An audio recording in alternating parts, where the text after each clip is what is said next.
Hello everyone, সবাই কেমন আছেন? আমি প্রীতমা আবারও চলে আসলাম একটা নতুন ভিডিও নিয়ে। আজ সকালে ঘুম থেকে উঠে দেখি আকাশ এত মেঘলা, যেও না কো একলা, এখনই নামবে অন্ধকার। কিন্তু আমার তো এই অন্ধকার, এই আধো আলো, এই আধো ছায়া আর এই ঝড় বৃষ্টিতে যেতে ইচ্ছে করছে কুয়াকাটা। তো হাজব্যান্ডকে ঘুম থেকে উঠিয়ে বললাম চলো কুয়াকাটা যাই, আর সেও রাজি হয়ে গেল এক পায়ে।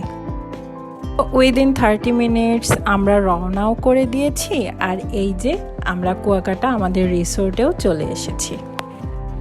তো যেহেতু খুবই শর্ট একটা টাইমের মধ্যে আমরা রওনা করেছি, তো আমরা আসলে ফোন দিয়ে বুকিং করে আসিনি, জাস্ট এতটুকুই শুনেছিলাম যে রুম আছে কি না। তো তারা যখন বললো রুম আছে, আমরা বললাম ওকে, আমরা এসে দেখে দেন উঠবো, কারণ এখানে আমরা আগে কখনোই থাকিনি। তবে সত্যি কথা হলো এটাই, আমি অনলাইনে এটার যেরকম ছবি বা ভিডিও দেখেছিলাম, বাস্তবে তার থেকে অনেক বেশি সুন্দর। তো আসুন আপনাদের একটা রুম ট্যুর দিয়ে দেই।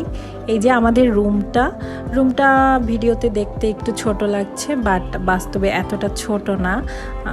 আর আমি অত রুম ট্যুরে আসলে এক্সপার্ট না, জাস্ট এক ঝলক দেখিয়ে দিচ্ছি। সব মিলিয়ে রুমটা পারফেক্ট ছিল, আমাদের জন্য ওকে ছিল। আসলে রুমটা যদি এর থেকে একটু খারাপও হতো আমার কোনো অভিযোগই ছিল না, কারণ রুমটা যতটা না ভালো লেগেছে তার থেকে হাজার হাজার গুণ বেশি ভালো লেগেছে এটা ফ্রন্ট ভিউটা। আসুন এইবারে আপনাদের একটু আমার রুমের ফ্রন্ট ভিউটা দেখাই। এই যে আমার রুমের সাথে একটা ছোট ছাদের মতন রয়েছে, এখান থেকেই সমুদ্র দেখা যাচ্ছে। তো এখন বেজে গেছে অলমোস্ট 2টা, আর আমরা এরপরে চলে আসলাম খাবার খাওয়ার জন্য। খাবারে নিয়েছিলাম শুটকি ভর্তা, অবভিয়াসলি কুয়াকাটা এসেছি শুটকি তো খাবো, আর সাথে ছিল খাসির মাংস, মুরগির মাংস, ডাল। বাট অনেস্টলি বলতে একদমই জঘন্য ছিল খাবারটা, এতই টেস্টলেস। তো খাওয়া দাওয়া শেষে রুমে এসে আমরা একটু ফ্রেশ হয়ে চেঞ্জ করে রেস্ট করলাম। রেস্ট করে তো মানে আমাদের আর মন চাচ্ছে না রুমে বসতে। সামনের এই জায়গাটা যে এত সুন্দর, অনায়াসে এখানে 1-2 দিন টাইম মানে কাটিয়েই দেয়া যায়। আর এত সুন্দর ভিউতে ছবি তোলার লোভ, ভিডিও করার লোভ আসলে সামলানোই যায় না কোনোভাবে। তো এই যে আমার হাজব্যান্ড আমাকে একটু স্লো মোশন ভিডিও করে দিচ্ছিল, কিন্তু এইখানে 24 আওয়ার্স এত বাতাস আর সমুদ্রের গর্জন, তো বাতাসের জন্য একদম প্রায় মানে পাগলের মতন দেখা যাচ্ছে আমাকে। তো কিছু করার নেই, বাট খুবই ভালো ছিল ব্যাপারটা।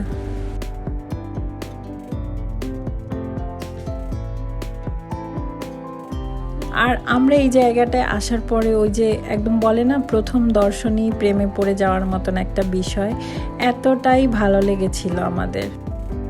সবচেয়ে বেস্ট পার্ট, আমার দিশান এত এনজয় করছিল, ও ভীষণই খুশি ছিল, আর ওর খুশি দেখে আমাদের মন একদম ভালো হয়ে যাচ্ছিল। তো আমি এখানে শাওনের সাথে আসলে মজা করছিলাম যে আমি আজকে এভাবে ইন্ট্রো দিব ভ্লগের ফ্রন্ট ক্যামেরায়, তো ওকে সেটাই বলে দেখাচ্ছিলাম আর কি। আর এই যে দিশান, তার খুশি তো ধরে না, আগেই বললাম, সে ভীষণ খুশি ছিল। তো দিশানও এসে ক্যামেরা ধরলো, কিছু একটা করতে চাচ্ছিল হয়তো। আর এই যে আমরাও একটু পোজ মেরে নিচ্ছি। এরপরে একটু নিচে গেলাম, ভাবছিলাম একটু বিচের দিকে যাব, বাট বিচের অবস্থা এত খারাপ যে সেখানে যাবার কোনো উপায় নেই। যেহেতু আমাদের রিসোর্টের একদম সামনেই মানে সমুদ্র, তো আর দূরে আর আমাদের যেতে হচ্ছে না, ওই যে রিসোর্ট দেখা যাচ্ছে আর অপোজিটেই একদম সমুদ্র। আমরা এখানে বেশ অনেকটা সময় বসেছিলাম, যদিও দিশান একদমই এখানে বসতে চাচ্ছিল না।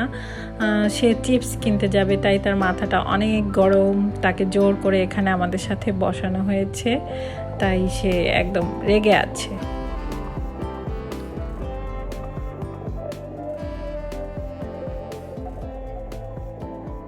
সন্ধ্যার একটু আগে আগে আমরা আবার রিসোর্টে চলে এসেছি, আর শাওন এখানে কিছু ফর্মালিটিস ওগুলো ফিল আপ করছে, আর আমি এই সুযোগে একটু ভিডিও করে নিলাম। এটা একটা খুবই ছোট একটা রিসোর্ট, সব মিলিয়ে মনে হয় 6-7টা রুম হবে। আর এই যে ওদের টাইনি একটা কিচেন, বাট এটা ওরা ইউজ করে না। আর সামনে এটা ডাইনিং এরিয়া, আর 2 সাইডে রুম, অ্যান্ড উপরে দোতলা এবং 3 তলায়ও রুম রয়েছে ওদের।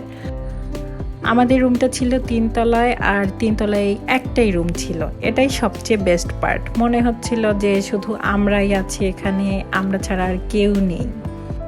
তো আমি একা একা একটু ভিডিও করে নিচ্ছিলাম, কারণ শাওন আর দিশান দুইজন বাইরে গিয়েছিল কিছু একটা মানে খাবার দাবার কেনাকাটা করার জন্য। আর এই যে তারা চলেও এসেছে, দেখি যে কি খাবার দাবার নিয়ে আসলো।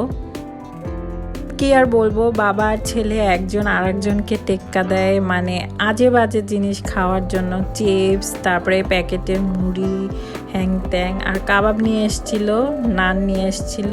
এই তো রাতে বেরিয়েছিলাম একটু অল্প স্বল্প শপিংয়ের জন্য, কারণ শাওন একটু চকলেট, আচার এই সমস্ত পছন্দ করে।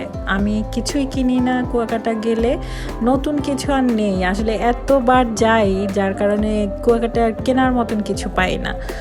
তো এরপরে চলে গেলাম ডিনারটা করতে।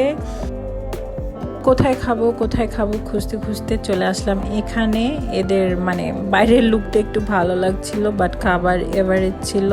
আর যেহেতু দুপুরের এক্সপিরিয়েন্সটা বাজে ছিল, তাই রাতে আর কোনো রিস্ক নিলাম না, একদম সিম্পল ডিনার।